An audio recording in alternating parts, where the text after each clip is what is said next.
Om Shanti. 25th December 29, Wednesday. Essence. Sweet children, do not become careless about the pilgrimage of remembrance. It's by having remembrance that you souls will become pure. The Father has come to serve all souls. He has to come to make them pure and clean. So, sweet children, do not become careless about the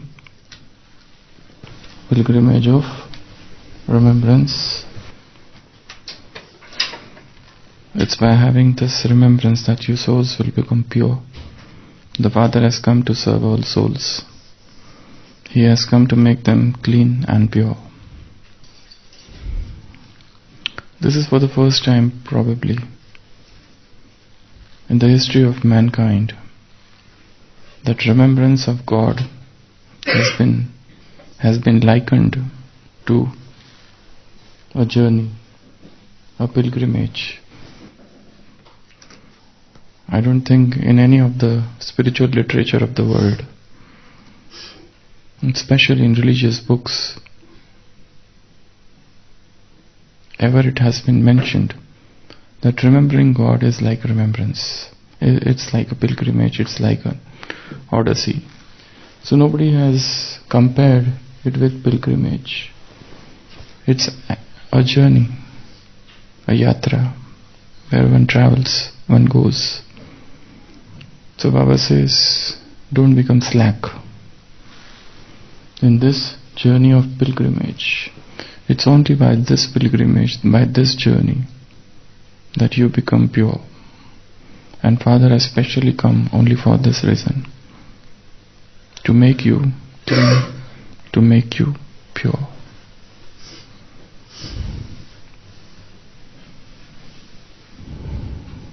How is it that the remembrance purifies the soul? This is the soul which has become black, impure, tamopradhan, adulterated, contaminated, murky, black. So how is it that by remembrance it gets purified? What does it mean? What magic the remembrance does, that the soul is purified? Yes? Anyone? It's almost like a bucket of gets replaced with a good water. So replacement, the remembrance is like a running tap water. Okay, but my question is different. This is the soul that has become impure, and now suddenly it becomes pure with remembrance. How? Remembrance is remembering somebody. So here the remembrance is remembrance of God. So soul is trying to remember God, and it becomes pure. Through energy. Okay. So what is happening here? In fact, what is purity and what is impurity? Is it the color? Is the size? Or the chemical balance? What? What is changing?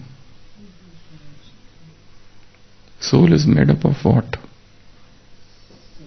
Energy. Soul is not made up of anything except it's a pure energy. There are no ingredients in it. So when we say that soul has become impure, means the energy has become impure. When we say that soul has become contaminated, it is the contamination of the vibrations of the soul. So it is the vibrations, it is the energy.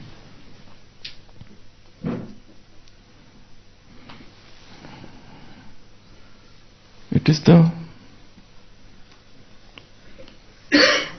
pure nature which has been threatened, and the vibrations, the energies which is inherent in it has become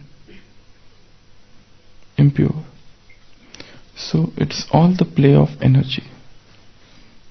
The soul has become powerless, weak, means the spiritual stamina of the soul. Spiritual stamina has gone down.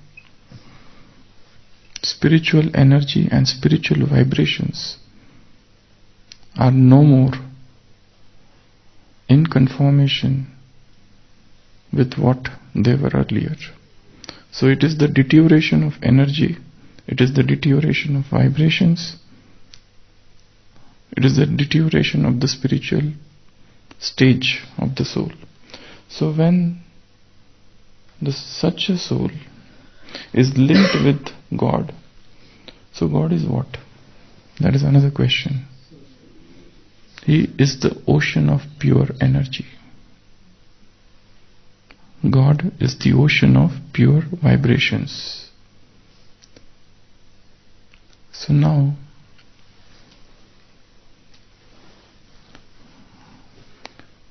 this soul is getting linked with that pure energy, and the energy flows from higher to lower.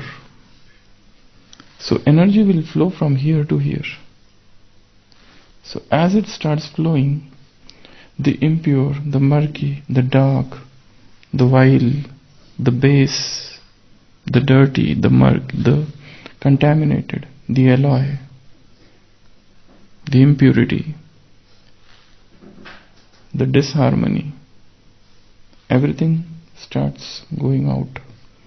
And actually, the soul is again reaching the same original stage where it was. There are no two souls. It is the same soul which is coming back to the original stage. In some of the Upanishads, there is a beautiful story given about two birds. In Kathopanishad, there is a tree. There are branches.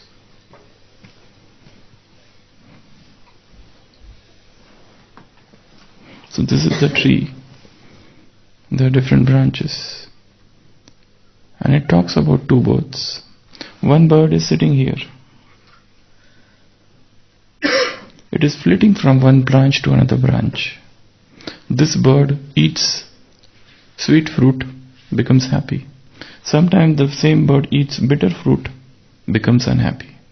And every time it becomes happy or unhappy, it looks up. There is a one bird sitting here on the top of the tree. But this bird is not eating anything. This bird is calm, this bird is quiet and tranquil, situated in its serene stage. So this serenity of the bird attracts this bird. This bird is getting disturbed by eating different fruits at different time. Sometimes happy, sometimes unhappy. But every time this bird looks up at this bird is sitting at one place. It's not eating anything. It's just calm, it's just quiet, undisturbed, unruffled. So this bird is intrigued. This bird feels the attraction. This bird feels the curiosity to know what this bird is about. And it starts going up, starts going up, starts going up. And as this bird climbs different branches of the tree, it reaches just near to that another bird. That bird is still here, while this bird is tasting different fruits. But as it climbs up, its activity have become less. It has stopped relishing different fruits. And when it reaches this place and looks at this bird, he finds this bird feels as if this bird is very much similar to this bird. And as it reaches very near, The lower bird comes to the conclusion that this is me. He is not different. This is me. And a stage comes, then they become one. And then he realizes that was my reflection.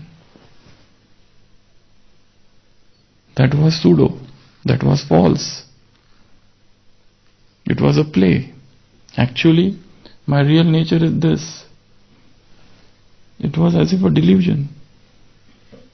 It was as if a deception. I was never this. It was appearing that I am this, but I am actually this. This is Maya. This is false.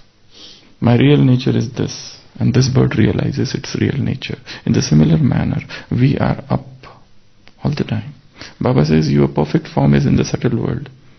And whatever is here is just a reflection. The journey is from this pseudo to the true.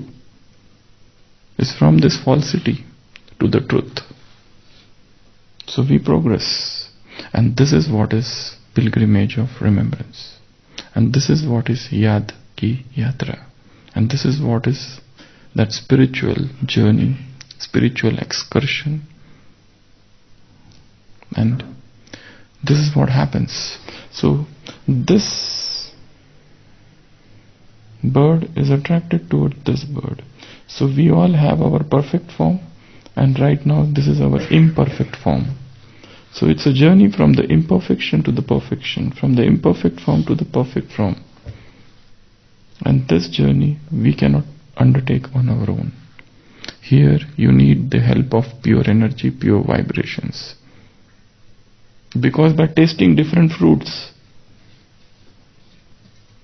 now these are the fruits of body consciousness. The soul has fallen down. So let it connect to the higher source of energy. The source of energy, the pure source of the ocean of pure energies. And as it connects to the pure source of energy, divine vibrations, pure vibrations starts coming inside. And when the divine vibrations come inside, these impurity, it goes away, it goes out.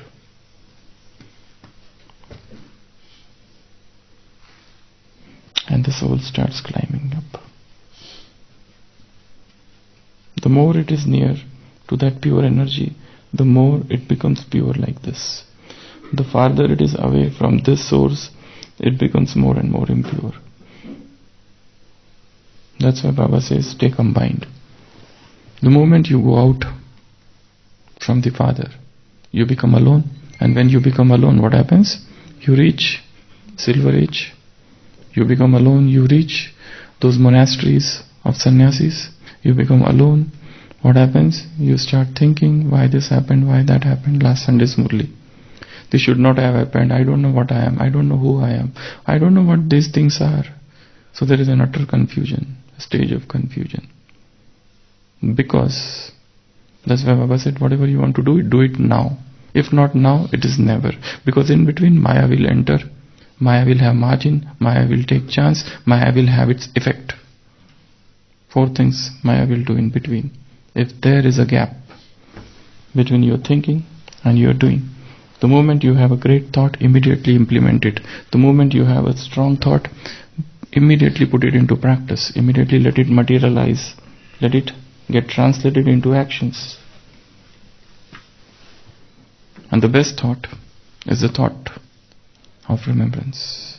So Baba said, don't become careless in this pilgrimage of remembrance. Our journey, our pilgrimage, our remembrance, our chart of remembrance should go on increasing every day. And the highest chart is of the one who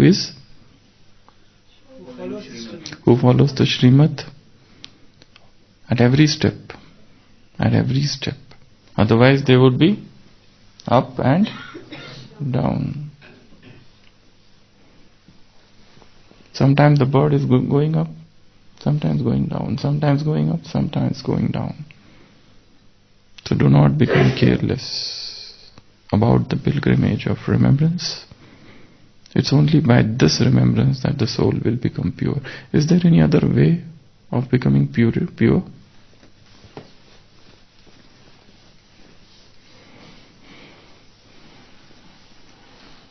Any other method of becoming pure other than remembrance?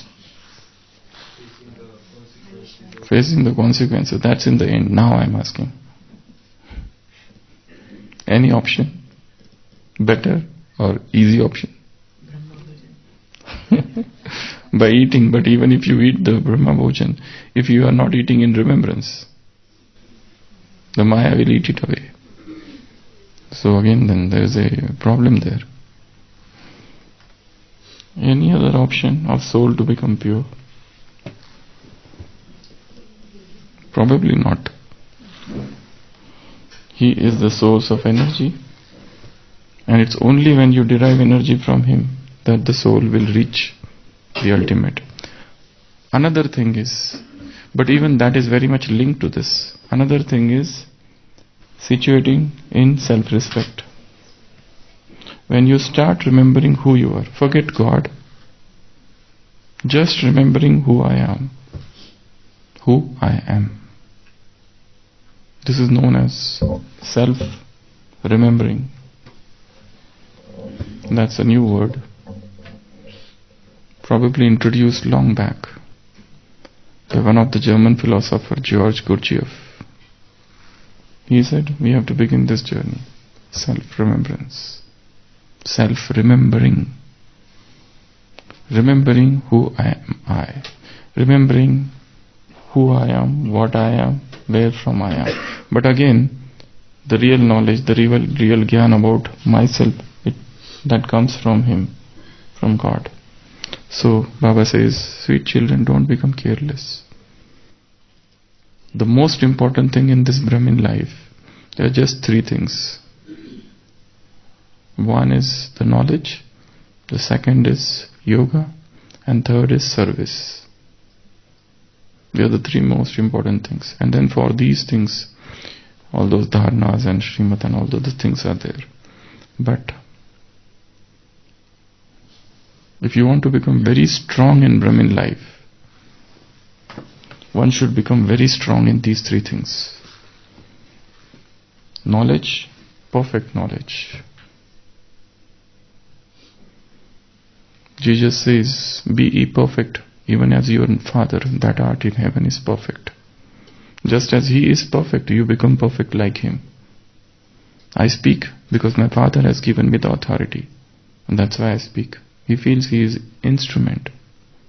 So, Gyan should fill us. That should become our strong point. At present, Gyan is our weak point. Because during situations, we can't use Gyan.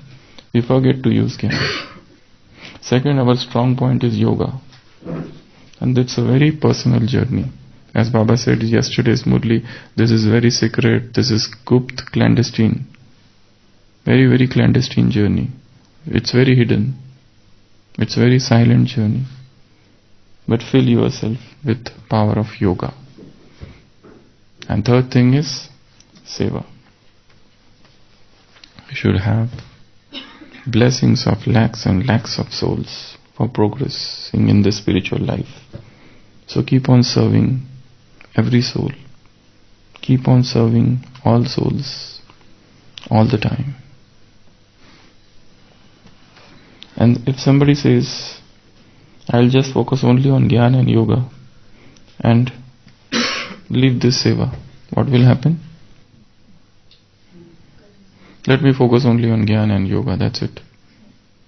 Get rid of this. Seva is a disturbance, seva is a dilution. What will happen? Person will become crazy and mad. How much to think of Gyan? All day? All night? How many times to read Murli? And how many hours to do yoga? There are people who have become insane just doing this. That's why this seva part is very important. If If you don't do this, these two will drive you mad. So this is must. Morning, do Amrit Vela. Listen Murli. Churn Murli. And then day 8 hours to 10 hours spent doing Karma Yoga. This is very important. Because only when you do, then in the evening again there is an attraction for yoga. When you do this, then again there is an attraction for Gyan. If you just sit with Gyan all the time, sit for 1 month and start reading all the Avyakta Murlis, they all will become dull and drab after some time. There will not be any attraction, any excitement about it. Somebody feels that let me sit in the shade. It's so nice. I will not go in the sultry sun. But the shade will lose the attraction after some days. The shade is most beautiful for the one who has traveled, who has been exposed to the most scorching heat of the sun, who has been torched by sun. For him, there is a great solace.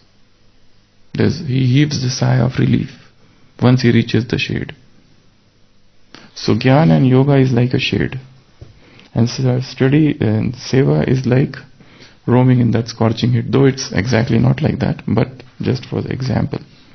So after doing Seva, when you return back to Yoga and Gyan, you feel greater attraction. That's another thing, that you have to become yogi and jnani even during Seva. That's a further step. But initially, this should not be given up at any cost, at any time. After all, we are karma yogis, and all those who have given up these two things, I have seen in the clinical practice of medicine, they all have become psychiatric patients. They all have turned into psychiatric patients because they wanted just to do this Jnana and yoga. So never do that blunder. Never give up the job, the service, the duty, the seva which you are doing. So Baba says, don't become careless. In this pilgrimage of remembrance is of utmost importance, paramount importance in the Brahmin life. Give the highest place to Jnana and Yoga, of course, but don't forget Seva also. It's by having the remembrance that the soul will become pure. We have become set of impure energies. Let the pure energy flow. So this is the journey of the soul in secret. This is the journey of the soul in silence. This is the journey of the soul where the soul withdraws itself from the world. And it is internally, it tries to link with that supreme power, and the energy flows then. Father has come to serve all souls. He has come to make you clean and pure. At present, soul is unclean, dirty, murky. So many contaminations. So many alloys have got mixed. So in order to reach that stainless stage, spotless stage, to reach that highest stage of impeccable purity, yoga. So Father has come to make us clean and pure. So don't become careless. Om Shanti.